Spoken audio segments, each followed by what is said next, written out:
Claro.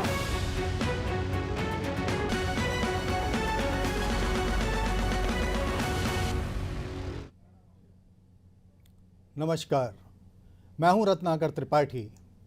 अनादि TV के खास खबर खास नज़र कार्यक्रम के इस अंक में आज उस भयानक अपराध पर चर्चा जिसने सारे देश को एक बार फिर दहला दिया है।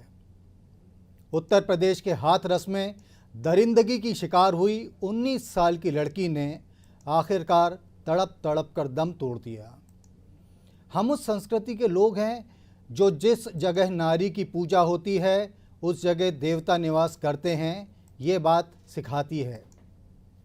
लेकिन नारी जिस तरह से असुरक्षित है उससे तो अब कई बार ऐसा लगता है कि ना आधी आबादी को पूछने लायक सम्मान मिल रहा है और ना ही हम इंसानों के बीच रह रहे हैं।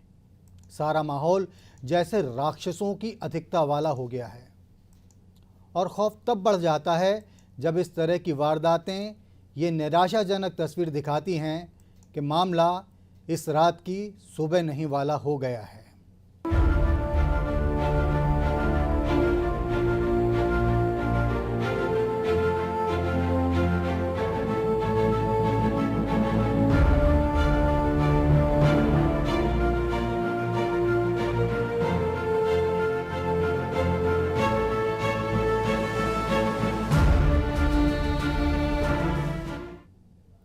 देश की राजधानी दिल्ली से दिल दहला देने वाला समाचार है। वहाँ के सफदरजंग अस्पताल में भर्ती उस 19 वर्षीय लड़की ने दम तोड़ दिया जिसके साथ 14 सितंबर को हाथरस के चंदपा थाना क्षेत्र के गांव में दरिंदगी हुई थी। कितनी क्रूरता, जिसके बारे में कल्पना करके भी रोंगटे खड़े हो जाते हैं। किसी के साथ सामूहिक ज्यादती, इसके बाद उसका दुपट्टा से गला दबाना और जब जुबान बाहर निकली तो उसे काट कर अलग कर देना। पीड़िता को इतना मारना कि उसकी रीढ़ की हड्डी टूट गई। इसके बाद भी उसने जिंदगी के साथ संघर्ष जारी रखा। लेकिन आप कल्पना कीजिए उन हालात की जिनमें अस्पताल में वो अपनी कटी हुई जुबान के चलते पुलिस को ठीक से स्टेटमेंट तक नहीं दे पा रही थी। उसकी हालत लगातार नाजुक बनी हुई थी और इसका एक और पहलू यह है कि उत्तर प्रदेश पुलिस पर इस मामले में लापरवाही बरतने के घनघोर किस्म के आरोप लगे हैं। हाथरस के डीएम यानी कलेक्टर का कहना है कि लड़की की जुबान नहीं काटी गई थी, उसका गला दबाए जाने के कारण जुबान बाहर आ गई थी। लेकिन पीड़ित परिवार वाले लगातार ये कह रहे हैं कि उसकी जीभ भी काट दी गई थी। पीड़िता पिछले 2 हफ्ते से अलीगढ़ के जेएन मेडिकल कॉलेज में भर्ती थी। वहाँ जब हालत में उसका कोई सुधार नहीं हुआ तो उसे दिल्ली ले जाया गया। उम्मीद की गई थी कि वहाँ अत्याधुनिक चिकित्सा सुविधाओं के चलते शायद उसे बचाया जा सके, लेकिन होनी को कुछ और ही मंजूर था। बदमाशों ने इस वारदात को अंजाम देने के बाद उसके जिंदा रहने की कोई गुंजाइश ही नहीं छोड़ी थी। इस मामले में 4 आरोपियों को पुलिस ने गिरफ्तार कर लिया है, लेकिन शुरुआत में पुलिस की कार्रवाई पर भी सवाल के निशान उठे। चौथा आरोपी अब कहीं जाकर इस शनिवार को गिरफ्तार किया जा सका है। अब जिस थाना क्षेत्र की घटना थी वहां के कोतवाली इंचार्ज को लाइन हाजिर किया गया है, लेकिन एक सवाल उठता है, क्या इस सब से पीड़ित परिवार के जख्म भर सकेंगे? क्या इस सब से उन असंख्य लापरवाहियों को रोका जा सकेगा जिनके चलते इस मामले में आरोपियों की गिरफ्तारी में देर होने और लापरवाही बरते जाने के आरोप लग रहे हैं? ये घटना न सिर्फ दिल दहला देती है बल्कि इस बात को भी हमें बताती है कि हमारे आसपास कुछ भी ठीक नहीं चल रहा है। महिला अपराधों के आंकड़े अब हमें दहलाते नहीं हैं बल्कि हद दर्जे की निराशा में लेके जाते हैं। वो इस बात के लिए कि तमाम कानून के बावजूद, देश में पुलिस होने के बावजूद, अदालतें होने के बावजूद अपराधियों के हौसले बुलंद हैं। लड़कियां सुरक्षित हैं, किसी भी उम्र की बच्ची सुरक्षित नहीं है, किसी भी उम्र की औरत सुरक्षित नहीं है। और उन सब के बीच में जब हाथरस जैसा मामला सामने आता है तो समझ नहीं आता है कि आखिर इस रात की कभी सुबह होगी या नहीं। बहुत ही विचित्र स्थिति तब हो जाती है जब आपकी समझ में आता है कि रक्षक ही भक्षक बन जाता है। कई बार ऐसे मामलों में जिस पुलिस पर इस बात की जिम्मेदारी रहती है कि वो लोगों को सुरक्षा दे, अपराधियों को पकड़े, वो पुलिस ही अगर लापरवाही के आरोपों से घिर जाए तो फिर निराशा का बढ़ जाना और तय है। अनादि टीवी ने इस बारे में कई लोगों से बात की, उनकी राय जानी। छाया मिश्रा भोपाल और जबलपुर तथा बिलासपुर के हाईकोर्ट में सरकारी वकील रह चुकी हैं। फिलहाल वो बिहार के पटना हाईकोर्ट में NIA यानी नेशनल इन्वेस्टिगेटिव एजेंसी की विशेष लोक अभियोजक हैं और केंद्र सरकार की वकील भी हैं। 26 वर्षों से वकालत कर रही छाया मिश्रा से हमने इस बारे में जो बात की वो आप खुद सुनिए। इस घटना के पढ़ते ही मुझे ठीक 2012 की घटना याद आ गई, निर्भया कांड। जो निर्भया जा रही थी बस में, उसके साथ चलती बस में 5 दरिंदों ने बलात्कार किया था और इसी साल उन लोग को स्पीडी ट्रायल के तहत फांसी के फंदे पर झुला दिया गया। जब निर्भया कांड हुआ तो JS वर्मा गठन हुआ, उसमें आयोग से सुझाव मांगा गया। पूरे देश से 60,000 आए थे सुझाव। उस पर कानून बना, लेकिन दुख की बात है कि उस कानून में को अच्छी तरह से फॉलो नहीं किया गया। सरकार के अनुसार 50% जो अपराध होते हैं वो सरकारी और कर्मचारियों के ढीलापन के कारण होता है, और अगर सभी थानों में, सभी जगहों में 50% महिलाओं को और कर्मचारियों के बीच और पुलिस के बीच में नियुक्ति हो तो अपराध पर लगाम लगाया जा सकता है। आपने सुना कानूनी मामलों की विशेषज्ञ छाया मिश्रा जी ने जो बात कही, उसका एक बहुत गंभीर पहलू है। वो ये कि ऐसे मामलों में 50% सरकारी अमले की लापरवाही के चलते पीड़ितों को सही समय पर या कभी भी न्याय नहीं मिल पाता है।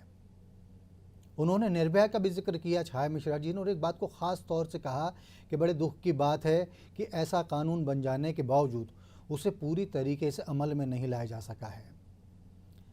निर्भया कांड के बाद जिस तरीके से देश में एक पूरी चेतना फैली थी, जिस तरीके से लोग उसके खिलाफ उठ खड़े हुए थे, उसके बाद इस बात की उम्मीद जगी थी कि इसके चलते अपराधियों के बीच समाज का एक खौफ पैदा होगा।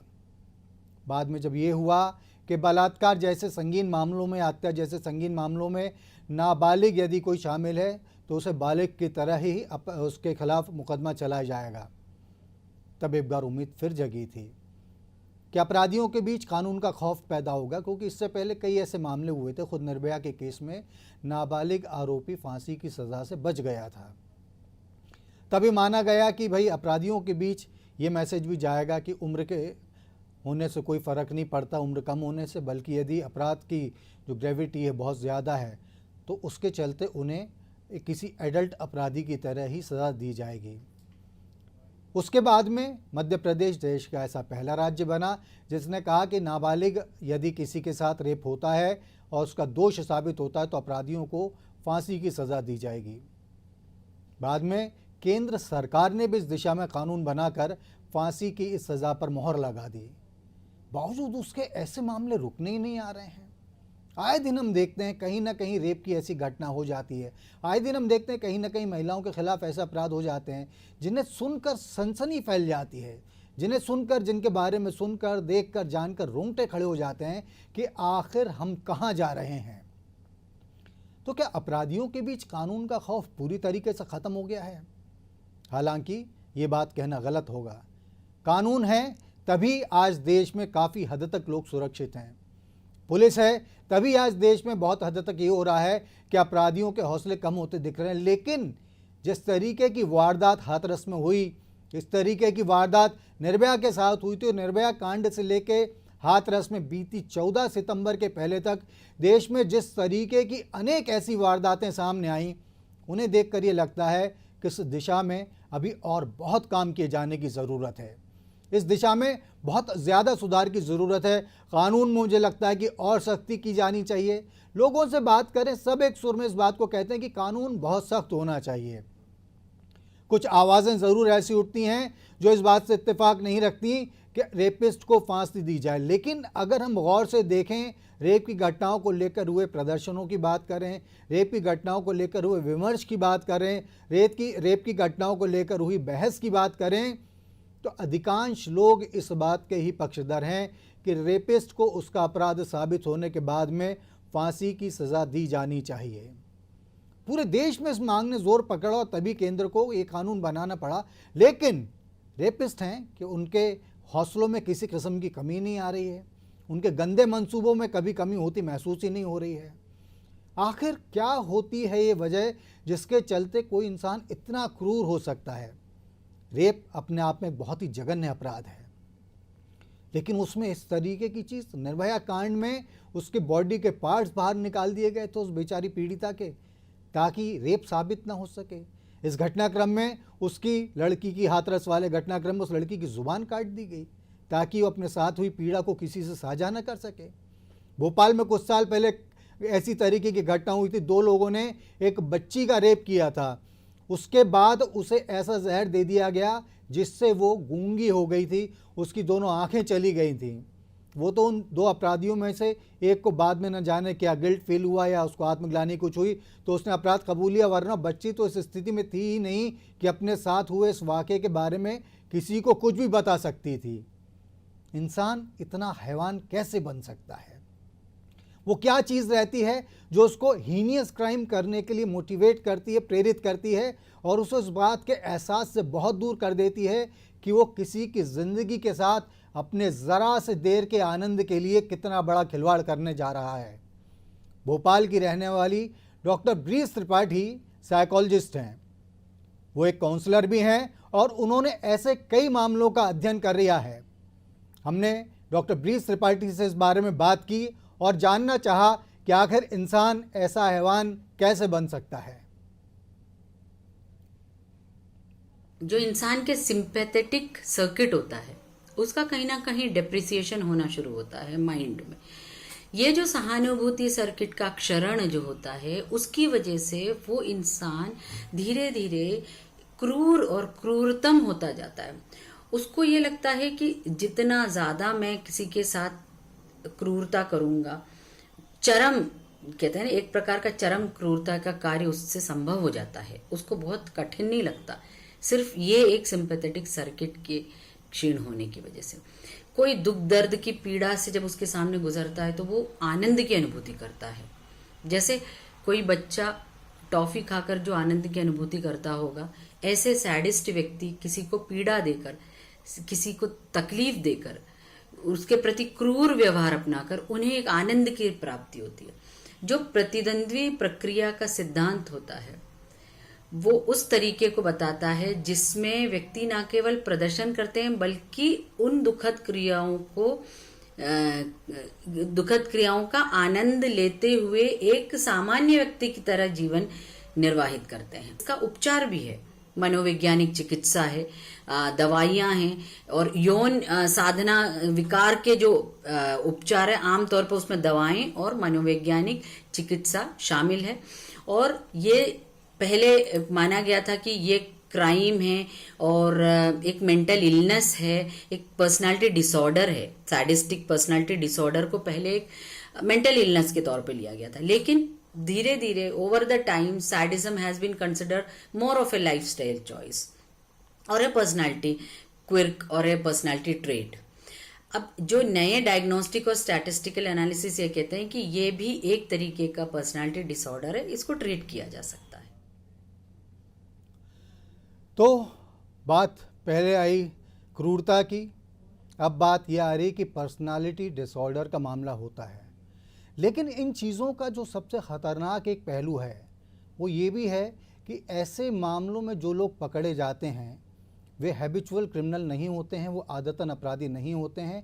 उनमें से ज़्यादातर का ऐसा कोई पुराना रिकॉर्ड नहीं होता।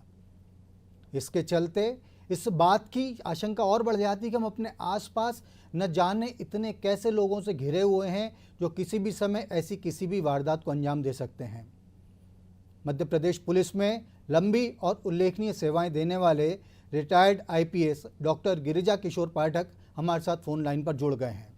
आइए इस बारे में उनसे भी बात करते हैं। डॉक्टर पाठक, स्वागत है आपका इस कार्यक्रम में। जी धन्यवाद। जी डॉक्टर पाठक, हाथरस का मामला आपने सुना ही होगा। वहाँ एक 19 साल की लड़की के साथ रेप कर उसकी ज़ुबान काट दी गई, उसकी रीढ़ की हड्डी तोड़ दी गई और उस लड़की ने कल दम तोड़ दिया है। डॉक्टर पाठक, सबसे पहला सवाल तो ये कि आपके पुलिस की सेवा के दौरान के अनुभव जो रहे हैं, निश्चित रूप से आपने भी ऐसे कई हीनियस क्राइम्स को डील किया होगा। ऐसे मामलों में आपका अनुभव क्या कहता है? ये जो अपराधी रहते हैं, ये कानून के खौफ से मुक्त रहते हैं या इनको ये रहता है कि चाहे हमारा अंजाम जो भी हो जाए लेकिन हमें इस तरीके की किसी गतिविधि को अंजाम देना है?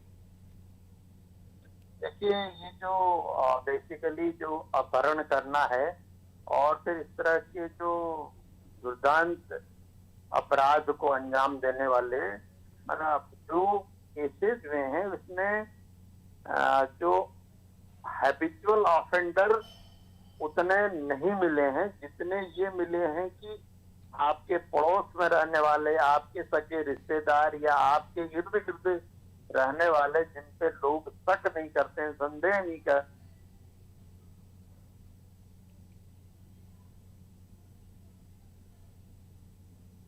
लगता है डॉक्टर पाठक से हमारा संपर्क कट गया है। हम फिर उनसे संपर्क की कोशिश कर रहे हैं, तब तक बातचीत को आगे बढ़ाते हैं। तो जैसा कि हमने भी कहा था और जैसा डॉक्टर जी के पाठक रिटायर्ड आईपीएस भी इस बात को कह रहे थे कि ये हैबिचुअल ऑफेंडर्स नहीं होते हैं। ये ज़्यादातर मामलों में ऐसे आदतन अपराधी नहीं होते हैं। या तो पड़ोस का कोई व्यक्ति ऐसा आरोपी निकलता है या रिश्तेदारी में इस तरीके की कोई ना कोई लोग सामने निकल के चले आते हैं। तो इसके चलते हो ये रहा है कि आखिर किस से बचा जाए, आखिर किस से सतर्क रहा जाए। ये तो संभव है नहीं कि आप हर पुरुष पर शक करें। ये तो संभव है नहीं कि आप सारे के सारे समाज को ये मान लें कि वो एक सेक्सुअल ऑफेंडर हो सकता है। तो सवाल सबसे बड़ा यहाँ पर ये उठता है कि आखिर ऐसे लोगों की पहचान कैसे की जाए। अगर हम पुलिस के नज़रिए से देखें, एक ही बहुत सामान्य सी प्रक्रिया होती है कि ऐसी कोई भी वारदात होती है तो लोग पुलिस पर आरोप लगा देते हैं, लेकिन पुलिस की भी अपनी सीमाएं होती हैं। पुलिस को भी इस तरीके की कई परिस्थितियों का सामना करना पड़ता है। डॉक्टर पाठक फिर से हमसे जुड़ गए हैं। डॉक्टर पाठक, आप कुछ बता रहे थे, ये ऑफेंडर्स कई बार पड़ोसी भी निकल जाते हैं। आपके अड़ोस पड़ोस में इस तरह का जो परिवेश जो डेवलप हुआ है, जो इस समय में इस तरह की कई घटनाएं हो रही हैं। मैं जब कुछ साल पहले मैं मंदसौर था तो उस समय मैंने लगभग 175 छोटी छोटी हिंदुस्तान के नेपाल, बांग्लादेश, पाकिस्तान, क्या कहते हैं, भूटान और से लाई हुई बच्चियों को यहाँ जिनको बेच दिया और वो उनको देह व्यापार के धंधे में धकेले जाने का वो था। तो इस तरह की प्रवृत्तियां डेवलप हो रही हैं, चल रही हैं। अब इसमें एक ही विकल्प है कि हम अपने अड़ोस पड़ोस में, अपने परिवेश में, और कई कई जगह तो ऐसा भी हुआ है कि घर के ही लोग इस तरह के कार्यों में इन्वॉल्व रहे हैं और हमने कई केसेस ऐसे डिटेक्ट किए हैं। तो ये बड़ी चिंता का विषय है। इस चिंता से उभरने का एक ही तरीका है कि हम ज्यादा सजग रहें और मेल फीमेल दोनों की जो शिक्षा और इस तरह की एजुकेशन इस तरह का डेवलप करें और इस तरह का परिवेश डेवलप करें कि इस तरह के अपराधों को रोक सकें। अदरवाइज कोई ऐसे जितने केस हो रहे हैं महिलाओं से संबंधित अपराधों में, प्रोफेशनल क्रिमिनल कम और नॉन प्रोफेशनल क्रिमिनल जो सडन एक दो बार अपराध कर रहे हैं उनकी संख्या बहुत ज्यादा है। जी डॉक्टर पाठक, यहाँ एक सवाल और उठता है।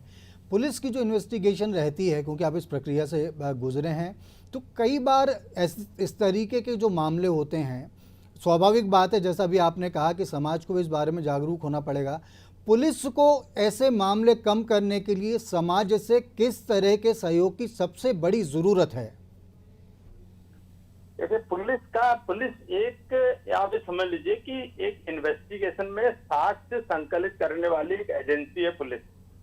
और जो परिवेश है आपके इर्द गिर्द में, जैसे एक बात मान के चले, जैसे कोई बीट प्रभारी है और या कोई छोटी छोटी इकाइयां जो पुलिस की हैं, और उनमें अगर एक चीज जरूर हो सकता है कि इस तरह की गतिविधियां, इस तरह की शंकाएं, अगर इस तरह की एक्टिविटीज किसी में पाई जाती हैं, तो एक ही है कि अगर उस तरह पड़ोस के लोग, इर्द गिर्द लोग शंका भी जाहिर करें तो पुलिस नजर रख सकती है, नंबर एक। दूसरा, एक और समस्या आ रही है आज की तारीख में, चाहे अनचाहे कई बच्चियां भ्रमजाल में, ये जो सोशल मीडिया है ये भी इस तरह का एक जो फैल रहा है, इस तरह के जाल में फंसा देते हैं लोग, यहाँ तक कि कहीं एकदम आपके अड़ोस पड़ोस में दूर दराज के भी फंसा देते हैं, और बच्चियों को बाद में समझ में आता है ये तो बहुत बड़ा चक्रव्यूह था, गलत था। तो इससे बचाने के लिए उनके पेरेंट्स का भी एक रोल है कि अगर कहीं ऐसा दिखता है तो उनको लोकल पुलिस में उसका अनुसंधान कराना चाहिए, उसमें पता करवाना चाहिए। अगर उसमें कोई ऐसी नजर आती है तो वो देखना चाहिए। सबसे महत्वपूर्ण बात है, आपके अड़ोस पड़ोस इर्द गिर्द जो युवक हैं और जो परिवार रहते हैं उनको भी ऐसे नजर रखने चाहिए। हर घर में बच्ची है, बिना बच्ची के कोई घर नहीं है। अगर हम सामूहिक रूप से सुरक्षा की बात करेंगे तभी समाज सुरक्षित रहेगा, और अगर मेरा घर सुरक्षित है, पड़ोस का नहीं है, तो ऐसा नहीं चल सकता है। तो इसलिए सब सारी चीजों को हमको ध्यान रखना चाहिए और एक कम्युनिटी सिक्योरिटी का एक मैकेनिज्म अपनाना पड़ेगा, तभी हम आगे बढ़ पाए। जी जी डॉक्टर पाठक, आपने बहुत अच्छी बात कही आखिरी में, कम्युनिटी वाली जो आपने बात कही, कम्युनिटी सिक्योरिटी, इसको किस तरीके से समाज के भीतर डेवलप किया जा सकता है बहुत सहज प्रक्रिया के तहत, क्या इस पर कुछ प्रकाश डालेंगे आप? ये देखिए कि हर बीट में जो बीट प्रभारी हैं, चाहे वो बीट लेवल पे जो इस तरह की मीटिंगें होनी चाहिए, इस तरह के लोगों की आइडेंटिटी होनी चाहिए, इस तरह की गतिविधियों पर अंकुश लगाने के लिए sub inspector, head constable level पे जानकारी होनी चाहिए। अगर हम बेसिकली दुर्भाग्य है कि पुलिस आज की तारीख में अपने व्यावसायिक काम के अतिरिक्त अन्य कई काम, रोज उसके बाद नए काम हो जाते हैं, और हम जो ओरिजिनल काम हमको करना होते हैं वो काम हम नहीं कर पा रहे हैं। इसका सीधा सीधा फायदा क्रिमिनल को मिल रहा है। क्रिमिनल खुलेआम क्राइम करता है, और एक बात ये भी है, दूसरा कई जगह क्रिमिनल्स को अनड्यू प्रोटेक्शन रहता है, उसमें पुलिस बहुत हाथ नहीं डाल पाती है। जब वो बड़े लेवल पे बात आ जाती है, जैसे आपने देखा होगा उत्तर प्रदेश में विकास दुबे वाला, जब वो बहुत विष फैल जाता है तो पुलिस की झोली में डाल देते हैं, भैया अब इसका डिफेक्शन करो। जब तक वो कम रहता है तो उसको प्रोटेक्शन बहुत मिलता है। तो ये भी एक समाज में मतलब अपराध का एक कारण है। तो समाज को समेकित रूप से अपनी भूमिकाओं को का परीक्षण करना पड़ेगा, पॉलिटिकल लोगों को करना पड़ेगा, सामाजिक लोगों को करना पड़ेगा। और पुलिस तो एक एजेंसी है जिससे आप स्टेट किस तरह का काम करना चाहता है, किस तरह का प्रोफेशनलिज्म लेना चाहता है। अगर माना जो शासक दल है या शासक वर्ग है, अगर ये चाहेगा कि एक बहुत डेमोक्रेटिक उच्च श्रेणी की व्यावसायिक पुलिस बनाई जाए तो उस तरह का ढांचा वो खड़ा करेगा, लेकिन सामान्यतः ऐसा नहीं देखा जाता। आपने देखा होगा लोग हमेशा लज्जर पज्जर चीजों को पसंद करते हैं। इसका सीधा फायदा क्रिमिनल को मिलता है, और क्रिमिनल को फायदा मिलने के बाद जब क्राइम बहुत बड़ा हो जाता है तब पूरा आग की तरह फैलता है। तो आप कई एक 2020 के 19 के कई उदाहरण ले लीजिए, तो तब फिर तराय मचती है। तो फिर पुलिस की कहते हैं फिर आलोचना समालोचना कई चीजें होती हैं। इसलिए हमको ये चाहिए कि अगर हमको समाज में चाहे वो महिला संबंधित अपराध हो या कम्युनल क्राइम हो रोकना है, तो हमको प्रोफेशनल पुलिस खड़ी करनी पड़ेगी। उसके लिए कम्युनल जो प्रोफेशनल ढांचा बनाना पड़ेगा, और हमको तय करना पड़ेगा हमको इस ग्रुप को दूसरे कामों में दाएं बाएं न डाला जाए। तब तो वो न्याय कर पाएंगे, चिन्हित कर पाएंगे, सजा दिला पाएंगे। नहीं तो दौड़ता भागता आदमी आप पकड़ते जाइए, वो कबड्डी जैसी चलती रहेगी, कभी जीत होगी कभी हार होगी, लेकिन समाज में न्याय स्टेब्लिश नहीं हो पाएगा। जी जी डॉक्टर पाठक, हमसे बात करने के लिए आपका बहुत बहुत धन्यवाद। तो आपने सुना रिटायर्ड आईपीएस डॉक्टर गिरिजा किशोर पाठक को, जिन्होंने कहा कि इस मामले में अगर कुछ समाज की भूमिका बहुत ज़रूरी है तो पुलिस के स्तर पर भी कुछ इस तरीके के सुधार लागू किए जाना आवश्यक हो गए हैं, जिनके चलते पुलिस वालों पर अन्य कार्यों का बोझ कम हो सके, वो इन्वेस्टिगेशन में ज़्यादा से ज़्यादा समय दे सकें, अपराधियों की धरपकड़ में ज़्यादा से ज़्यादा समय दे सकें। और ये सब अगर नहीं होता है तो स्थितियां खराब होती चली जाएंगी, न्याय नहीं मिल पाएगा। और ये न्याय का जो फैक्टर है वो एक चीज़ है जिसके भरोसे सारी तमाम प्रतिकूलताओं के बावजूद, तमाम निराशाजनक हालात के बावजूद लोग इस बात को सोचते हैं कि आज भी इस देश में न्याय है, आज भी इस देश में पुलिस है। तो ये जो न्याय और पुलिस से जुड़ी जो उम्मीदें हैं, उनको अगर ज़िंदा रखना है, उन्हें अगर जलाए रखना है, तो निश्चित रूप से इस दिशा में बहुत अधिक और प्रयास करने होंगे। ये हाथरस का जो मामला है, ये केवल एक घटना नहीं है, बल्कि समाज से, इस पूरी सोसाइटी से, इस पूरे सिस्टम से ये सवाल है कि हम तो ऐसा ही करते रहेंगे, आप हमें रोक सकते हो तो रोक लो। आखिर उन्हें रोकेगा कौन? क्या सिर्फ ये पुलिस की जिम्मेदारी है? क्या सिर्फ ये कानून की जिम्मेदारी है? क्या सिर्फ ये सरकारों की जिम्मेदारी है? इन सब की तो जिम्मेदारी है ही, लेकिन समाज की भी इसमें बहुत अहम भूमिका है, क्योंकि ये उन लोगों का मामला है जो आदतन अपराधी नहीं हैं, क्योंकि उन लोगों का मामला है जो स्लीपर सेल की तरह आपके हमारे आसपास रहते हैं और मौका मिलते ही हाथरस जैसी किसी वारदात को, किसी घिनौनी वारदात को अंजाम दे देते हैं और उसके बाद हम लकीर पीटते रहने के सिवाय और कुछ भी नहीं कर पाते हैं। तो समाज को भी जागरूक होना पड़ेगा, सजग रहना पड़ेगा, अपने आसपास हो रही घटनाक्रमों पर नज़र रखनी पड़ेगी, किसी भी संदिग्ध गतिविधि से तुरंत पुलिस को अवगत कराना पड़ेगा। यकीन मानिए ये एक ऐसी बीमारी है, यकीन मानिए महिलाओं से जुड़े ये इस तरीके के मामले हैं जिनका इलाज, जिनका निदान सिर्फ और सिर्फ सामूहिक रूप से किया जा सकता है। ये सामूहिकता आज की बहुत बड़ी आवश्यकता है, नहीं तो हाथरस जैसे और अपराध होते रहेंगे और हम सिर्फ और सिर्फ सवाल उठाने के सिवाय और कुछ नहीं कर सकेंगे। आज का कार्यक्रम यहीं समाप्त करते हैं। आपसे फिर मुलाकात होगी। नमस्कार।